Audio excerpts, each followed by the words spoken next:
E-commerce is still one of the best ways to make money online and achieve financial freedom. Yet every single day I talk to people who want to start a brand or are trying to grow their brand, make a profit, and they're just struggling to learn the tips on how to scale their business. And when I take a look under their hood to see what strategy they've implemented, I see the same mistakes over and over again. That's why I decided to create this video. I want to take you through the top 5 mistakes that every new e-commerce entrepreneur makes, and I want to give you the tips, the tricks, and the fixes so that you can implement them in your store and fast track your way to the financial freedom that you're trying to get from having an e-commerce business. Now, if we haven't met, my name is Gillen and I'm the founder of the Ecommerce Academy. I've been in e-commerce for over 15 years and worked with billion-dollar e-commerce brands. I've helped scale over 150 e-commerce stores or run my own e-commerce stores, and I developed this channel so that I could teach you what I'm doing, what I've learned, so that you can apply it to your own e-commerce business. I do that via YouTube, and I also do that in my private e-commerce academy. Now, if you want to join the e-commerce academy, I've got a link down below if you want some more information. Now, let's get cracking on what the 5 biggest mistakes are for people starting an e-commerce business. Mistake number 1 is they're selling the same product as everybody else. Now, what a lot of people do is they jump on this trending product and they want to be first to market. The problem is that hundreds of other people have also jumped on that same trending product. And what that means is that everybody's selling the exact same thing, they have the exact same images, they have the exact same descriptions, and no one can really stand out from the market. What this means is the only way that you can cut through is by doing 2 things, either reducing your price or spending more money on ads. And the outcome of that means that you have less money in your pocket. The first thing I want you to do is try and find a product that no one else is selling. That's the best way to cut through the market because then you have no competition. If you can't think of a product that no one else is selling, then we've got to try and think of a product that solves some sort of problem that's out in the market. Think about problems that you might have, and is there a product that has a solution to that problem?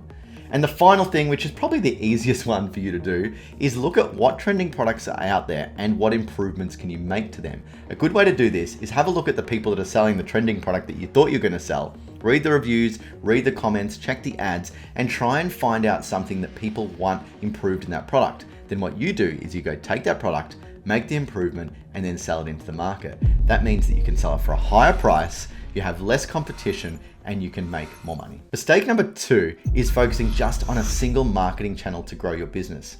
I can't even count how many people I've spoken to that think running an e-commerce store is spinning up some Facebook ads or spinning up some TikTok ads and getting sales in your store. Sure, that might get you started, but at the end of the day, you've only got one customer, and that customer is either Facebook or TikTok or Google. The problem with that is what if that channel goes away? What if your Facebook account gets suspended? What if TikTok gets shut down? You don't have a business anymore. Now, a great e-commerce business spreads their marketing mix across multiple channels. I've worked with billion-dollar brands, and I can tell you that we didn't spend all our money on ads. We spread it out, and we used a system which I call the traffic trifecta. I've actually got a video about that here. What that allows you to do is make sure that you have traffic coming in from multiple channels. We've got it coming from paid ads, we get it coming from email marketing, we get it coming from SEO. The value of this is that you're not reliant on one channel to bring in your customers. You get to grab your customers, keep them in your own database so you can market to them at any time and you have direct access to them. Not only that, you're getting free traffic from places like SEO. So I highly recommend you implement the traffic trifecta and don't just focus on one marketing channel. Mistake number 3 is that e-commerce entrepreneurs don't really understand their numbers well enough. And this is the secret to success. You see, e-commerce is just a game of maths. All we want to do is make the numbers go up, whether that be getting more traffic, increasing our conversion rate, or increasing our average order value. And everyone's numbers is a little different depending on what you sell, where you come from, what your margins are. But the key here is actually understanding what those margins are. If you run a business that has really low margins, then your economics are going to be a little bit different to someone else's. Think of it this way. If I sell a product for $100, it costs me $50 to buy that product. I've only got $50 left to spend to acquire that new customer, which means I only have sort of $50 to spend on marketing. What a lot of people do is they'll spend more than the margin that they have in their product on marketing, which means their business goes into spiral, it declines, they lose money, and they fail miserably. So what a great e-commerce entrepreneur does is they know their e-commerce economics. They know exactly how much margin dollars they have to spend, and they don't spend any more than the margin that they have so that they continue to scale. You see, if you spend more than you make on a product, that means that you are in negative profit and you aren't able to spend. What a great e-commerce business does is they make sure they know that number perfectly so they can just keep spending money to get more and more sales.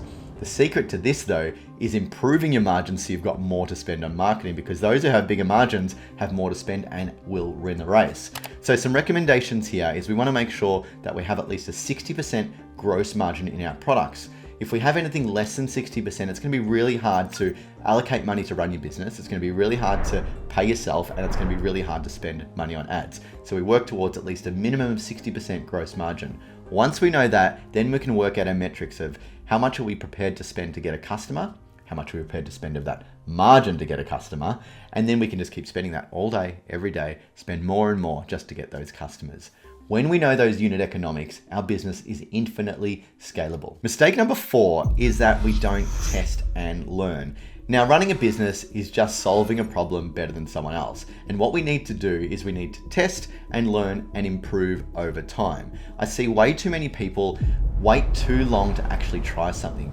They'll spend their time watching videos like this on YouTube, reading articles, copying websites, but they actually don't go and implement it themselves. The stores that I see work really well and scale faster are ones that are continually testing and learning. You see, if you try something on your store and it doesn't work, it's not a waste of time because you've learned what does and what doesn't work. Let's just say it only works 1 or 2% of improvement.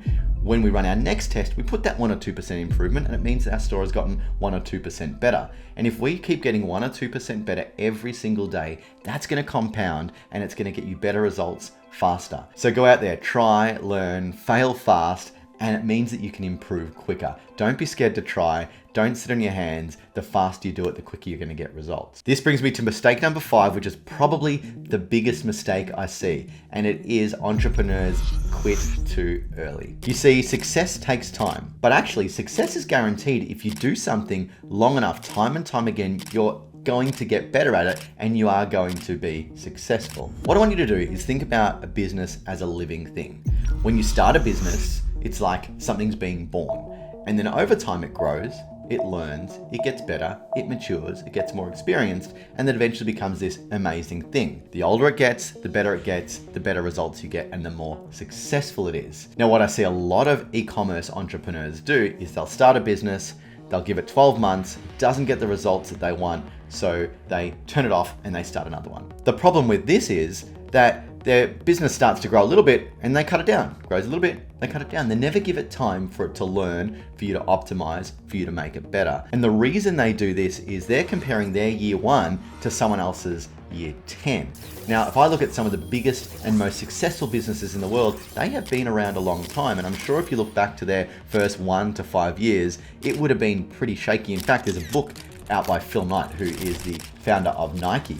And it took him, 10 to 15 years to even break a profit in Nike. But look at them now, $1 billion brand. So what we want to make sure we're doing is we don't quit too early, because if we start, stop, we're never going to get anywhere, and we just keep resetting the pattern of growth. We want to make sure that we get our business started, we get it rolling, and we stick to it for the long term. So that's the 5 biggest mistakes that I see new e-commerce entrepreneurs making. Now, I'm sure you can relate to some of those if you're in this journey down below. And if there's 1 or 2 that you think you're making, comment down below, let me know. I'd love to hear about it. Of course, if you fix those 5 mistakes, your store is going to be a lot more successful than it is now. But if you needed a hand on improving your store, understanding the right strategy, seeing where it is that you could fix to take it from where it is now to where you know it could be, to giving you that financial freedom, I've created an e-commerce bootcamp, and this bootcamp is designed specifically for people in this startup phase of their business. We talk about paid ads, we talk about SEO, we talk about website optimization, we talk about everything that you need to know to grow your store. And I do have a special offer for you, and I've put it down below in the link. So if you want to join the e-commerce bootcamp and learn from hundreds of other e-commerce entrepreneurs, learn from me, understand your strategy, and really set your store up for financial freedom, then I urge you to join in, because I am there to help you guys out. Now, as always, I hope you enjoyed this video. If you haven't subscribed, please make sure you do, because I do videos like this all the time, and I wouldn't want you to miss out on training so you can get your e-commerce business to where you know it can be.